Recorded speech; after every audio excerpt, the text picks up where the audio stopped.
Hello ಎಲ್ಲರಿಗೂ ನಮಸ್ಕಾರ. Welcome to my YouTube channel ಕನ್ನಡತಿಯ ಕಥಾಸುಧೆ. ನಾನು ನಿಮ್ಮ ರೂಪ ಕನ್ನಡತೆ. ದಯಮಾಡಿ ಲೈಕ್ ಮಾಡಿ, ಕಮೆಂಟ್ ಮಾಡಿ, ಇತರರಿಗೂ ಶೇರ್ ಮಾಡಿ. ಪ್ರೇಮ ಸಂಗಮ ಭಾಗ 60. ತಾತ ಹೇಳಿದ್ಲು, ನೀವಿಬ್ಳು ಹ್ಯಾಪಿಯಾಗಿದ್ಲೆ ತಾನು ತಾತ ಜೊತೆ ಮಕ್ಕೊಂಡ್ರೆ ತಂಗಿ ಪಾಪು ಬತ್ತಲೆ ಅಂತ. ಮತ್ತೆ ಎಲ್ಲಿ ಅವಳನ್ನು ಬಿತ್ತು ನೀವಷ್ಟೇ ಬಂದ್ಲಾ ಎಂದು ಕೇಳಿದಾಗ ನಾಚಿಕೊಳ್ಳುವ ಸರದಿ ಆರತಿಯದ್ದು. ಅಯ್ಯೋ ಚಾಂಪ್, ತಂಗಿ ಪಾಪು ಅಮ್ಮ ಹೊಟ್ಟಿಗೆಲ್ಲಿದೆ, 9 ಮಂತ್ ಬೇಕು ಪಾಪು ಬರೋದಕ್ಕೆ ಎಂದು ಮಂಗಳ ಹೇಳಿದಾಗ, ಅಮ್ಮ ತಂಗಿ ಪಾಪು ಯಾಕೆ ತಿಂದೆ ನೀನು, ಅವಳು ನಿನ್ನ ಹೊಟ್ಟೆಯಲ್ಲಿ ಹೇಗಿದ್ದಾಳೆ ಎಂಬ ಹೊಸ ಪ್ರಶ್ನೆ ಬಂದಿತು ಮುದ್ದು ಪೋರನಿಂದ. ಹಾಂ, ಮಮ್ಮಿ ಪಾಪು ತಿಂದಿಲ್ಲ ಕಂದ, ದೇವರಿದ್ದಾನೆ ಅಲ್ವಾ, ಅವನು ಬಂದು ಮಮ್ಮಿ ಹೊಟ್ಟೆಯಲ್ಲಿ ಪಾಪು ಇಟ್ಟು ಹೋಗ್ತಾನೆ ಎಂದು ಹೇಳಿದ್ರು ಗಿರೀಶ್ ಅವನಿಗೆ ಅರ್ಥ ಆಗುವಂತೆ. ಹೌದಾ, ಮತ್ತೆ ಪಪ್ಪ ಹೊಟ್ಟೆಯಲ್ಲಿ ನಿಮ್ಮ ಹೊಟ್ಟೆಯಲ್ಲಿ ಯಾಕೆ ಇಡೋದಿಲ್ಲ ದೇವ್ಲು, ಮಮ್ಮಿ ಹೊಟ್ಟೆ ನೋವಾಗುತ್ತೆ ಅಲ್ವಾ ಎಂದು ಮತ್ತೆ ಪ್ರಶ್ನೆ ಕೇಳಿದಾಗ ಈ ಬಾರಿ ತನ್ನ ಮಡಿಲಿಗೆ ತೆಗೆದುಕೊಂಡ ವಿಷ್ಣು, ನಿನ್ನ ಹಾಲು ಮಮ್ಮಿ ಬರುವ ಮುಂಚೆ ನಾನು ನಿನ್ನ ಎಷ್ಟು ಚೆನ್ನಾಗಿ ನೋಡಿಕೊಂಡ್ರು ನೀನು ಮಮ್ಮಿ ಬೇಕು ಅಂತ ಕೇಳಿದ್ದೆ ಅಲ್ವಾ ಎಂದು ಕೇಳಿದ ಮಗನ. ಹೌದು ಪಪ್ಪ ಎಂದು ನಕ್ಕಾರ್ಯ. ಮತ್ತೆ ನಿನಗೆ ಸ್ನಾನ ಮಾಡಿಸೋದು ಬಟ್ಟೆ ಹಾಕೋದು ಎಲ್ಲ ಮಮ್ಮಿ ಅಲ್ವಾ, ನೀನು ತಂಗಿ ಪಾಪು ಕೇಳಿದ್ದು ಮಮ್ಮಿ ಬಂದಮೇಲೆ ಅಲ್ವಾ ಎಂದು ಕೇಳಿದ ಮತ್ತೆ. ಹೌದು ಪಪ್ಪ ಎಂದು ಹೇಳಿದಾಗ ಅವನ ಕೆನ್ನೆಗೆ ಮುತ್ತಿಟ್ಟು, ಅದಕ್ಕೆ ನಿನ್ನಂಥ ಮುದ್ದು ಪೌರನನ್ನು ಸಂಭಾಳಿಸೋದಕ್ಕೆ ಅಮ್ಮನೇ ಬೆಸ್ಟ್ ಅಂತ ಅಮ್ಮನ ಹೊಟ್ಟೆಯಲ್ಲಿ ಪಾಪು ಕೊಡೋದು ಎಂದು ಹೇಳಿದಾಗ ತಲೆ ಆಡಿಸಿ, ಯು ಆರ್ ರೈಟ್ ಪಪ್ಪ, ಆದರೆ ಅಮ್ಮನಿಗೆ ನೋವು ಆಗಲ್ವಾ ದೇವಲು ಹೊತ್ತೆ ಕೊಯ್ದು ಪಾಪು ಇಡುವಾಗ ಎಂದು ಕೇಳಿದಾಗ ಮುದ್ದು ಹೆಚ್ಚಾಗಿತ್ತು ಆರತಿಗೆ. ಇಲ್ಲ ಕಣೋ ಬಂಗಾರ, ಹಾಗೆ ನೋವಾದರೂ ನಿನ್ನಷ್ಟೇ ಮುದ್ದಾಗಿರುವ ಪಾಪು ಮುಖ ನೋಡಿ ಎಲ್ಲ ಮರೆತು ಬಿಡುತ್ತೆ ಎಂದಾಗ ಅವಳ ಕೊರಳಿಗೆ ಕೈ ಹಾಕಿ, ಮಮ್ಮಿ ಬೇಗ ಬೇಗ ಪಾಪು ಬರಲಿ, ನಾನು ಅವಳನ್ನು ಹೀಗೆ ಎತ್ಕೋಬೇಕು ಮತ್ತು ಅವಳ ಕೆನ್ನೆಗೆ ಹೀಗೆ ಕಿಸ್ ಕೊಡಬೇಕು, ಆಮೇಲೆ ಅವಳಿಗೆ ಸ್ನಾನ ಮಾಡಿಸ್ಬೇಕು ಎಂದು ಹೇಳುತ್ತಾ ಅವಳ ಕೆನ್ನೆಗೆ ಮುತ್ತು ಕೊಟ್ಟ. ಅದನ್ನು ನೋಡಿದ ಯಾರೇ ಆಗಲಿ ಅವಳು ಮಲತಾಯಿ ಅನ್ನುವುದು ದೂರವೇ. ಆರು, ವಿಷ್ಣು ಇಬ್ಬರು 4 ದಿನ ಎಲ್ಲಾದರೂ ಹೋಗಿ ಬನ್ನಿ, ಮೈಂಡ್ ಸಹ ಫ್ರೆಶ್ ಆಗಲಿ ಎಂದು ಹೇಳಿದ ಪ್ರಜ್ಜು. ಅವನಿಗೂ ಅವರ ಬಂದ ಇಷ್ಟವೇ, ನಮಗೂ ಹಾಗೆ ಅನಿಸುತ್ತೆ, ಹೋಗಿ ಬನ್ನಿ, ಔಟ್ ಆಫ್ ಇಂಡಿಯಾ ಬೇಕಿದ್ರೂ ಹೋಗಿ ಬನ್ನಿ, ನಾನು ಎಲ್ಲ ನೋಡ್ಕೋತೀನಿ ಎಂದರು ರಮೇಶ್. ನಾವು ಚಾಂಪ್ ಜೊತೆ ಇರ್ತೀವಿ ಎಂದು ಗಿರೀಶ್ ಹೇಳಿದಾಗ, ಪರವಾಗಿಲ್ಲ ಪಾಪ, ಅವನ ಸ್ಕೂಲ್ ರಜೆ ಇದೆ ಅಲ್ವಾ, ಎಲ್ಲ ಒಟ್ಟಿಗೆ ಹೋಗ್ತೀವಿ ಎಂದ ಆರತಿ ಮತ್ತೊಮ್ಮೆ ವಿಷ್ಣು ಹೃದಯ ಗೆದ್ಲು. ಸರಿ, ಎಲ್ಲಿಗೆ ಹೋಗ್ತೀರಾ ಎಂದು ಕೇಳಿದ್ರು ಮಂಗಳ. ಮಮ್ಮಿ ನಂಗೆ ವಾಟ್ರ್ ಇಷ್ಟ, ಅದಕ್ಕೆ ಎಲ್ಲಾದರೂ ಬೀಚ್ ಕಲೆ ಹೋಗುವಾ ಎಂದು ಆರ್ಯನ ಹೇಳಿದಾಗ, ಮತ್ತೇನಿದೆ ಒಪ್ಪಿ ನಕ್ಲು. ಸರಿ, ನಾಡಿದ್ದು ರಾತ್ರಿ ಹೊರಡುವಂತ್ರಿ, ಎಲ್ಲೆಲ್ಲಿಗೆ ಅಂತ ನಾನೇ ಪ್ಲಾನ್ ಮಾಡ್ತೀನಿ ಎಂದು ಹೇಳಿದರು ರಮೇಶ್. ಬೇಡ ಡ್ಯಾಡ್, 1-2 ಮೀಟಿಂಗ್ ಇದೆ, 1 ವಾರ ನಂತರ ಹೋಗ್ತಿದ್ದೀವಿ, ಹೇಗಿದ್ರೂ ಚಾಂಪ್ತು ಇನ್ನೂ 1 ತಿಂಗಳು ರಜೆ ಇದೆ ಎಂದು ಹೇಳಿದ ವಿಷ್ಣು. ಹಾಂ, ಬಟ್ ಅವನ ಆರೋಗ್ಯದ ಕಡೆ ಗಮನ ಇರಲಿ, ಆಲು ಮಮ್ಮಿ ಬಂದಾಗಿನಿಂದ ಸೂಪರ್ ಹೀರೋ ಆಗಿದ್ದಾರೆ, ಹಾಗಂತ ಆಚೆ ಕಡೆ ಹುಷಾರು ಎಂದರು ಲೀಲಾ. ಅಮ್ಮ ನೆನಪಿದೆ, ಹೊಟ್ಟೆಗೆ ಏನಾದರೂ ಕೊಡಿ ಎಂದು ವಿಷ್ಣು ಹೇಳಿದಾಗ ಎಲ್ಲರೂ ತಿಂಡಿ ಬಡಿಸಿಕೊಡಿದ್ರು ನೀಲಾ. ಅವರಲ್ಲಿ ಹುಟ್ಟಿದ ಅನುಮಾನದ ಹೊಗೆ ಅವರೇ ನಂದಿಸಿದ್ರು. ಅನಾಹುತವೊಂದು ತಪ್ಪಿತ್ತು. ತಿಂಡಿ ತಿಂದ ಬಳಿಕ ಆರು, ವಿಷ್ಣು, ಆರ್ಯ ಮೂವರು ಆಚೆ ಹೊರಟಿದ್ರು. ಡ್ಯಾಡಿ ನಿನ್ನೆ ಕೇಕ್ ತಿಂದ್ಬಿಟ್ಟಿದ್ದಾನೆ, ಅದಕ್ಕೆ ಒಮ್ಮೆ ಚೆಕಪ್ ಮಾಡಿಸ್ಕೊಂಡು ಬರ್ತೀನಿ ಎಂದು ಹೇಳಿ ಮಗನನ್ನು ತೋಳಿಗೆ ತೆಗೆದುಕೊಂಡ ವಿಷ್ಣು. ನಾನೇ ಹೇಳಬೇಕು ಅಂತ ಇದ್ದ ವಿಷ್ಣು, ಅಮ್ಮ ಬಂದಮೇಲೆ ಮಗನದ್ದು ತಿನ್ನುವುದು ಆಡುವುದು ಹೆಚ್ಚಾಗಿದೆ, ಹೋಗಿ ಬನ್ನಿ ಎಂದು ನಕ್ಕರು ಗಿರೀಶ್. ತಾತ ನೀವು ನನ್ನ ಮಮ್ಮಿಗೆ ಏನು ಹೇಳುವ ಹಾಗಿಲ್ಲ ಆತ ಎಂದು ಬೆದರಿಕೆ ಹಾಕಿದ ಮೊಮ್ಮಗನ ಕೆನ್ನೆ ಹಿಂಡಿ ತೆಗಳಿದ್ದಲ್ಲ ಕಣೋ ಹೊಗಳಿದ್ದು. ಅವಳು ಬರುವ ಮುನ್ನ ಪದೇ ಪದೇ ಹಾಸ್ಪಿಟಲ್ ನೋಡ್ತಿದ್ದ ನೀನು ಈಗ ಹಾಸ್ಪಿಟಲ್ ಕಡೆ ಹೋಗೇ ಇಲ್ಲ, ಒಮ್ಮೆ ಜನರಲ್ ಚೆಕಪ್ ಮಾಡಿಸಿ ಬನ್ನಿ ಎಂದು ಹೇಳಿದಾಗ ಏನು ತಿಳಿಯದೇ ಇದ್ರೂ ನಕ್ಕಾರ್ಯ. ಅರ್ಥ ತಿಳಿದ ಗಿರೀಶ್ ಮಂಗಳ ಮಗಳ ಮೇಲೆ ಹೆಮ್ಮೆ ಪಟ್ಟರು. ನಾವು ಆಚೆನೇ ಊಟ ಮಾಡಿ ಬರ್ತೀವಿ, ನೀವು ಕಾಯಬೇಡಿ ಎಂದು ಹೇಳಿದ್ಲು ಆರತಿ. ಹೋಗುತ್ತಿರುವ ಕಾರಣ ತಿಳಿದೇ ಇದೆಯಲ್ಲ ಅವಳಿಗೆ.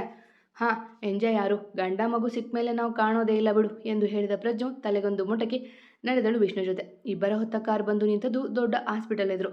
ಅಲ್ಲಿ ತನಗೆ ಆಪ್ತ ಸ್ನೇಹಿತ ಇರುವ ಕಾರಣ ಅಲ್ಲಿಗೆ ಬಂದಿದ್ದ ವಿಷ್ಣು. ಅಲ್ಲದೆ ಆರ್ಯನ ಚೆಕಪ್ ಮಾಡಿಸೋ ಬಳಿ ಹೋದರೆ ವಿಷ್ಣು ವಿಷಯ ಸ್ಪ್ರೆಡ್ ಆಗಿಬಿಟ್ಟಿತ್ತು ಎಂಬ ಯೋಚನೆ ಅವನಿಗೆ. ಅವರು ಮೊದಲು ನಾನು ಹೋಗಿ ಸ್ಯಾಂಪಲ್ಸ್ ಕೊಟ್ಟು ಬರ್ತೀನಿ, ಚಾಂಪು ಹುಷಾರು ಎಂದು ಹೇಳುತ್ತಿದ್ದ ವಿಷ್ಣು ಕೈ ನಡುಗುತ್ತಿತ್ತು. ವಿಷ್ಣು ಅಲಿಸ್ ವೆಲ್, ಏನೂ ಆಗೋದಿಲ್ಲ, ಸುಮ್ಮನೆ ಹೋಗಿ ಬನ್ನಿ, ದೇವರಿದ್ದಾನೆ ಎಂದು ಹೇಳಿ ಕಳಿಸಿದ್ಲು ಅವನಿಗೆ ಧೈರ್ಯ ನೀಡಿ. ಮಮ್ಮಿ ನಾನು ಹೋಗ್ಬೇಕಲ್ಲ, ಪಪ್ಪ ಯಾಕೆ ಒಳಗೆ ಹೋಗ್ತಿದ್ದಾರೆ ಎಂದು ಪ್ರಶ್ನೆ ಮಾಡಿದ್ದ ಮುದ್ದು ಕಂದ. ಇದು ಬೇರೆ ಡಾಕ್ಟರ್ ಅಲ್ವ ಕಂದ, ಅದಕ್ಕೆ ಅವರಿಗೆ ನಿನ್ನ ಬಗ್ಗೆ ಹೇಳಿ ನನ್ನ ಮುದ್ದು ಕಂದನಿಗೆ ಏನೂ ತೊಂದರೆ ಮಾಡಬೇಡಿ ಅಂತ ಹೇಳಿ ಬರೋದಕ್ಕೆ ಹೋಗಿದ್ದಾರೆ ಎಂದು ಹೇಳಿದ್ಲು ನಗುತ್ತಾ. ಹೋ ಹಾಗ ಮಮ್ಮಿ, ಪಪ್ಪ ಎಷ್ಟು ಒಳ್ಳೆಯವಳಲ್ಲ ಎಂದು ಹೇಳಿದಾಗ ಮಗನ ಬಿಗಿಯಾಗಿ ಅಪ್ಪಿ, ಹೌದು ಕಂದ, ಮಗನಿಗಾಗಿ ಜೀವನ ಮುಡಿಪಿಟ್ಟ ತ್ಯಾಗಿಯವ ಎಂದುಕೊಂಡು ನಕ್ಕಳು. ಸುಮಾರು ಅರ್ಧ ಗಂಟೆ ನಂತರ ಆಚೆ ಬಂದ ವಿಷ್ಣು. DNA ಟೆಸ್ಟ್ಗೆ ಬೇಕಾದ ಸ್ಯಾಂಪಲ್ ಕೊಟ್ಟು ಆಚೆ ಬಂದಿದ್ದ. ಪಪ್ಪ ಡಾಕ್ಟರ್ ಅಂಕಲ್ಗೆ ಹೇಳಿದ್ದಿಲ್ಲ ಅಲ್ವಾ ಚುಚ್ಚಿ ಮಾಡಬೇಡಿ ಅಂತ ಎಂದು ಹೇಳಿದ ಆರ್ಯ ಒಳಗೆ ಹೋಗುವ ಮೊದಲು. ಹಾಂ ಚಾಂಪ್, ಹೋಗಿ ಹೇಳಿದ್ದೀನಿ, ಅವನು ಏನೇ ಕೇಳಿದ್ರು ಏನೇ ಮಾಡಿದ್ರು ಸುಮ್ಮನೆ ಇರಿ, ನಾನು ಹೇಳಿದ್ದೀನಿ ಚುಚ್ಚಿ ಮಾಡೋದಿಲ್ಲ ಎಂದು ಹೇಳಿದಾಗ, ಮತ್ತೆ ನೀವು ನನ್ನ ಜೊತೆ ಬರೋದಿಲ್ವಾ, ನಾನು ಒಬ್ಬನೇ ಹೋಗ್ಬೇಕಾ ಎಂದು ಕೇಳಿದ ಡೋರ್ ಬಳಿ ನಿಂತು. ಪ್ರತಿ ಬಾರಿ ಅಪ್ಪನೇ ಜೊತೆಗೆ ಬರ್ತಿರ್ತಲ್ಲ, ಇಲ್ಲ ಕಂದ, ಡಾಕ್ಟರ್ ಸ್ಟ್ರಿಕ್ ಇದ್ದಾರೆ, ನಾನು ಬಂದರೂ ಬೈತಾರೆ ಎಂದು ಹೇಳಿದಾಗ ತಲೆ ಆಡಿಸಿ ಒಳಗೆ ಹೋದ ಚಾಂಪ್. ಆರು, ಭಯ ಆಗ್ತಿದೆ ಕಣೆ, ಒಂದು ವೇಳೆ ಮೊದಲಿನಂತೆಯೇ ರಿಪೋರ್ಟ್ ಬಂದರೆ ಎಂದು ಆರತಿ ಕೈ ಹಿಡಿದು ಹೇಳಿದ Vishnu. Don't worry Vishnu, report positive ಬರುತ್ತೆ, ಎಲ್ಲ ನಮ್ಮ ಕಡೆ ಆಗುತ್ತೆ, ಆಗ ಆ ಶ್ರೀಗೆ ಬುದ್ಧಿ ಕಲ್ಪಬಹುದು. ಇಲ್ಲಾಂದರೆ ಹೇಗಿದ್ರೂ ಅವನಿಂದ ಅಂತರ ಕಾಯ್ದುಕೊಂಡಿದ್ದೀವಿ, ಹಾಗೇ ಇರೋಣ ಎಂದು ಆರತಿ ಹೇಳಿದಾಗ ಒಳಗಿನಿಂದ ಓಡಿ ಬಂದ ಆರ್ಯ. ಪಪ್ಪ, ಆ ಡಾಕ್ಟರ್ ಅಂಕಲ್ ಬ್ಯಾಡ್, ನನಗೆ ನೋವು ಮಾಡಿದ್ರು, ನನ್ನ ಹೇರ್ ಕಿತ್ಕೊಂಡ್ರು ಎಂದು ಹೆಪ್ಪನ ಅಪ್ಪಿದ್ದ ಮುದ್ದು. ಹೌದು ಕಂದ, ನಾವು ಮತ್ತೆ ಈ ಹಾಸ್ಪಿಟಲ್ ಕಡೆ ಬರೋದು ಬೇಡ ಆಯಿತಾ ಎಂದು ಹೇಳಿದ್ಲು ಆರತಿ, ವಿಷ್ಣು ಮಾತನಾಡುವ ಸ್ಥಿತಿಯಲ್ಲಿ ಇರದ ಕಾರಣ. ಹ್ಞೂ ಮಮ್ಮಿ, ಡಾಕ್ಟರ್ ಅಂಕಲ್ ಸಲಿ ಇಲ್ಲ ಎಂದು ಅಮ್ಮನ ತೋಳು ಸೇರಿದ. ರಿಪೋರ್ಟ್ ಕೊಡೋದು ನಾಳೆ ಅಂತೆ, ನಾವು ಹೊರಡೋಣ ಆರು, ಇಲ್ಲಿರೋದಕ್ಕೆ ಭಯ ಆಗುತ್ತೆ ಎಂದು ಹೇಳಿದಾಗ ಸುಮ್ಮನೆ ಅವನ ಜೊತೆ ಹೆಜ್ಜೆ ಹಾಕಿದ್ಲು ಆರತಿ. ಅಪ್ಪ ಅಮ್ಮನ ಮಧ್ಯೆ ಮಾತನಾಡದೆ ಪುಟ್ಟ ಕಂದ ಸುಮ್ಮನೆ ಪಿಳಿ ಪಿಳಿ ನೋಡುತ್ತಿದ್ದ. ರಿಪೋರ್ಟ್ಗಾಗಿ ಕಾಯುತ್ತಿದ್ರು ಆರತಿ ವಿಷ್ಣು. ನಿನ್ನೆಯಿಂದ ನೆಮ್ಮದಿ ಇಲ್ಲ ಇಬ್ಬರಿಗೂ. ಪಾಪ ಅವನಿಗಂತೂ ನಿಮಿಷ ಕಳೆಯುವುದೇ ಕಷ್ಟ ಆಗಿತ್ತು. ಅರು, ನಂಗೆ ತುಂಬ ಭಯ ಆಗ್ತಿದೆ ಕಣೆ, ಒಂದು ವೇಳೆ ಮತ್ತೆ ನೆಗೆಟಿವ್ ಬಂದರೆ ಎಂದು ಹೇಳಿದವನ ಕೈ ಹಿಡಿದು ಪಾಸಿಟಿವ್ ಮಾಡಿಸೋಣ ಎಂದು ವ್ಯಂಗ್ಯವಾಗಿ ನಕ್ಕಳು ಆರತಿ. ಏನು ಹೇಳ್ತಿದ್ಯಾರು, ನಿನ್ನ ಮಾತಿನ ಅರ್ಥ ನಿನಗೆ ಗೊತ್ತಾಗ್ತಾ ಇದೆಯಾ ಎಂದು ವಿಷ್ಣು ಗಾಬರಿಯಾಗಿದೆ. ಪಕ್ಕದಲ್ಲಿ ಮಲಗಿದ್ದ ಮಗುವಿನ ತಲೆ ಸವರಿ, ನನ್ನ 6th ಸೆನ್ಸ್ ಹೇಳ್ತಾ ಇದೆ, ನಮ್ಮ ಮಗ ನಮ್ಮವನೇ ಅಂತ, ಅದಕ್ಕೂ ಮೀರಿ ನೆಗೆಟಿವ್ ಬಂದರೆ ಡಾಕ್ಟರ್ ಬಳಿ ಫೇಕ್ ರಿಪೋರ್ಟ್ ತರಿಸ್ಕೊಳ್ಳೋಣ ಅಷ್ಟೇ. ಒಮ್ಮೆ ಯೋಚನೆ ಮಾಡಿ ವಿಷ್ಣು, ಶ್ರೀ ಒಬ್ಬ ಪೊಲೀಸ್, ಅವನಿಗೆ ಎಲ್ಲಿ DNA ಟೆಸ್ಟ್ ಮಾಡ್ತಾರೆ ಅಂತ ಗೊತ್ತಿರುತ್ತೆ. ಅವನು ತುಂಬ ಸರಿಯಲ್ಲಿ ಕೇಸ್ ಮೇಲೆ ಹೋಗಿರ್ತಾನೆ, ಹಾಗಾಗಿ ರಿಪೋರ್ಟ್ ಅವನು ಚೇಂಜ್ ಮಾಡಿರುವ ಸಾಧ್ಯತೆ ಇರುತ್ತೆ ಅಲ್ವಾ ಎಂದು ಹೇಳಿದಾಗ ಕಣ್ಣು ಅಳಿಸಿದ ವಿಷ್ಣು. ಈ ಯೋಚನೆ ನನಗೆ ಹೊಳೆಯಲೇ ಇಲ್ವಲ್ಲ ಆರು, ಆದರೆ ಗಮ್ಯ ಒಪ್ಪಿಕೊಂಡಿದ್ಲು ಶ್ರೀ ಜೊತೆ ಅಫೇರ್ ಇದೆ ಅಂತ ಅಂದಮೇಲೆ ಎಂದು ಅವ ಸುಮ್ಮನೆ ಕುಳಿತಾಗ ಅವನ ಕೈ ಹಿಡಿದು, ಅವರಿಬ್ಬರ ಮಧ್ಯೆ ಆಕರ್ಷಣೆ ಯಾವಾಗ ಶುರು ಆಯಿತೋ ಗೊತ್ತಿಲ್ವಲ್ಲ ವಿಷ್ಣು, ಮಗು ಆದಮೇಲೆಯೂ ಆಗಿಬಿರ್ಬೋದು ಅಲ್ವಾ, ಸುಮ್ಮನೆ ಅನಾವಶ್ಯಕ ಟೆನ್ಷನ್ ತಗೋಬೇಡಿ, ದೇವರಿದ್ದಾನೆ, ನಮ್ಮ ಚಾಂಪ್ ನಮ್ಮವನೇ ಎಂದು ಹೇಳಿದಾಗ ನಕ್ಕು ಅವಳ ಕೆನ್ನೆ ಹಿಂಡಿ. ಹೌದಾ, ಮತ್ತೆ ನಮ್ಮ ಚಾಂಪ್ ತಂಗಿ ಎಂದು ರಾಗ ಎಳೆದವನು ನೋಡಿ, ಹಾಂ, ಚಾಂಪಮ್ಮನಿಗೆ ನಿದ್ದೆ ಬಂದಿದೆ, ಚಾಂಪ್ 10 ವರ್ಷ ತುಂಬುವವರೆಗೂ ನೋ ತಂಗಿ ಎಂದು ಹೇಳಿದಾಗ ಅವಳ ನಡು ಬಳಸಿ, ಇಲ್ಲಪ್ಪ, ನನಗೆ ಒಬ್ಬ ಮಗಳ ಜೊತೆ ಮತ್ತೊಬ್ಬ ಮಗ ಬೇಕು, ನನ್ನ ಮಗನಿಗೆ ಇಬ್ಬರು ಬೇಕು, ತಮ್ಮ ಮತ್ತು ತಂಗಿ ಎಂದು ನಕ್ಕಾಗ ಅವನ ಎದೆಯಲ್ಲಿ ಮುಖ ಒದಗಿಸಿದ್ಲು ಆರತಿ. ಅಲ್ಲೊಂದು ಸುಂದರ ರಾತ್ರಿ ತೆಗೆದುಕೊಂಡಿತ್ತು. ಮಾರನೇ ದಿನ ಬೆಳಗ್ಗೆ ಮಗನ ರೆಡಿ ಮಾಡಿ ತಿಂಡಿ ತಿನ್ನಿಸಿ, ಚಾಂಪ್, ಅಜ್ಜ ಅಜ್ಜಿಯ ಜೊತೆ ಇರಿ, ಅರ್ಧ ಗಂಟೆಯಲ್ಲಿ ಬರ್ತೀವಿ ಎಂದು ಹೇಳಿದಾಗ ಅವಳ ಅಪ್ಪಿ, ಮಮ್ಮಿ ನಾನು ಬರ್ತೀನಿ, ಎಲ್ಲರೂ ಹೋಗೋಣ ಎಂದು ತುಟಿಯುಬ್ಬಿಸಿ ಹೇಳಿದ. ನೋನು, ನೀವು ಆಟ ಆಡ್ತೀರಿ, ನಿಮಗೆ ಒಂದು ಸರ್ಪ್ರೈಸ್ ಗಿಫ್ಟ್ ತರ್ತೀವಿ ಎಂದು ಹೇಳಿದಾಗ ಮುಖ ಓದಿಸಿಕೊಂಡು ತಲೆ ಆಡಿಸಿದ. ಆರತಿ ವಿಷ್ಣು ಮನೆಯವರಿಗೆ ಹೇಳಿ ಅರ್ಧ ಗಂಟೆಯಲ್ಲಿ ಮರಳುತ್ತೇವೆ, ಒಂದು ಮುಖ್ಯ ವಿಷಯ ಎಂದು ಅಲ್ಲಿಂದ ಹೋಗಿದ್ರು. ಹೇಳಿದಂತೆ ಅರ್ಧ ಗಂಟೆಯಲ್ಲಿ ವಾಪಸ್ಸಾದರು. ಚಾಂಪ್, ಅಮ್ಮ ಅಪ್ಪ ಅತ್ತೆ ಮಾವ ಬನ್ನಿ ಎಲ್ಲ ಎಂದು ಕೂಗಿದ ವಿಷ್ಣು ಖುಷಿಯಿಂದ. ಅವನ ದನಿಯಲ್ಲಿ ಉತ್ಸಾಹ ನೋಡಿ ಎಲ್ಲ ಎದ್ದು ಬಂದರು. ಏನಾಯಿತು ಮಗನೇ ಎಂದು ಅಡುಗೆ ಮನೆಯಿಂದ ಆಚೆ ಬಂದರು ಲೀಲಾ. ಕೈಯಲ್ಲಿ ಸ್ವೀಟ್ ಹಿಡಿದಿದ್ದವ ಅವರ ಬಾಯಿಗೆ ಸ್ವೀಟ್ ಇಟ್ಟ. ಏನು ಮಗನೇ, ಇಷ್ಟು ಫಾಸ್ಟ್ ಇದೆಯಾ, ಹನುಮಾನ್ ಹೋಗೋದಕ್ಕೂ ಮೊದಲೇ ಮಗು ಹಾಕ್ತಿದೆಯಾ ಎಂದು ರಮೇಶ್ ರೇಗಿಸಲು ಅವರ ಕೈಗೆ ರಿಪೋರ್ಟ್ ಕೊಟ್ಟ ಆರತಿ. ತುಂಬ ಒಳ್ಳೆಯ ವಿಷಯ ಮಾವ, ನಮ್ಮನೆ ಬೆಳಕು ನಮ್ಮದೇ ಎಂದು ಇವತ್ತು ಕನ್ಫರ್ಮ್ ಆಯಿತು ಎಂದು ನಕ್ಕಳು. ಅರ್ಥ ಆಗಲಿಲ್ಲ ಮಗಳೇ ಎಂದು ಗಿರೀಶ್ ಹೇಳಿದರು. ಆಗಷ್ಟೇ ಅರಿವಾಗಿದ್ದು ಅವರಿಗೆ ಏನೂ ಗೊತ್ತಿಲ್ಲ ಎಂಬುದು. ವಿಷ್ಣು, ನಾನು ಮಗನಿಗೆ ತಂದಿರೋ ಗಿಫ್ಟ್ ತೋರಿಸ್ತೀನಿ ಎಂದು ವಿಷ್ಣುವಿನತ್ತ ಕಣ್ಸನ್ನೆ ಮಾಡಿ ಮಗನನ್ನು ಉಪಾಯದಿಂದ ಎತ್ತಿಕೊಂಡ್ಳು.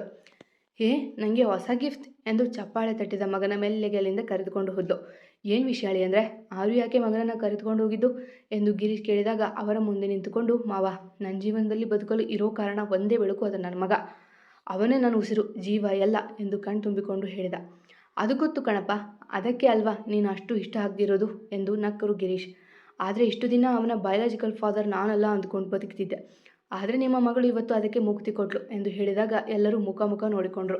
ನಾನೇ ಹೇಳ್ತೀನಿ ಎಂದು ಆರತಿಗೆ ಹೇಳಿದ ಅಷ್ಟು ವಿಷಯ ಹೇಳಿದವ ಕೊನೆಗೆ ಆರತಿ ನಿನ್ನ ಟೆಸ್ಟ್ ಬಗ್ಗೆ ಹೇಳಿದ್ದು ಕೇಳಿ ಮಗಳ ಮೇಲೆ ಮತ್ತೊಮ್ಮೆ ಪ್ರೀತಿ ಹೆಚ್ಚಾದರೆ ಎಷ್ಟು ನೋವು ತಿಂದು ಬಿಟ್ಟೆ ನೀನು ಎಂದು ಅಳಿಯನಾಪಿದ್ರು ಗಿರೀಶ್. ಅವನ ಮಾತಿನಿಂದ ಎಲ್ಲರ ಕಣ್ಣುಗಳು ತುಂಬಿದ್ವು. ಮತ್ತೆ ಸಿಗುವ. ಕತೆ ಇಷ್ಟ ಆದರೆ ಕಮೆಂಟ್ ಹಾಕಿ, ಜಾಸ್ತಿ ಇಷ್ಟ ಆದರೆ ಸಬ್ಸ್ಕ್ರೈಬ್ ಮಾಡ್ಕೊಳ್ಳಿ. ಎಂದಿನಂತೆ ನಿಮ್ಮ ಪ್ರೀತಿ, ಕಮೆಂಟ್, ಪ್ರೋತ್ಸಾಹದ ನಿರೀಕ್ಷೆಯಲ್ಲಿ ನಾನು ನಿಮ್ಮ ರೂಪಕನಡತಿ. ಪ್ರೀತಿಯಿಂದ ಕತೆ ಕೇಳಿ ಪ್ರೋತ್ಸಾಹ ಕೊಡ್ತಿರೋ ಪ್ರತಿಯೊಬ್ಬರಿಗೂ ನನ್ನ ತುಂಬು ಹೃದಯದ ಧನ್ಯವಾದಗಳು. ನಿಮ್ಮ ಪ್ರೀತಿ ಮತ್ತು ಪ್ರೋತ್ಸಾಹ ಹೀಗೆ ಇರಲಿ ಆಯಿತಾ. ಇನ್ನೇನು ಕತೆ ಮುಗಿಯುವ ಹಂತಕ್ಕೆ ಬಂದಿದೆ, ಆದಷ್ಟು ಬೇಗ ಮುಗಿಸಿಬಿಡೋಣ ಆಯಿತಾ.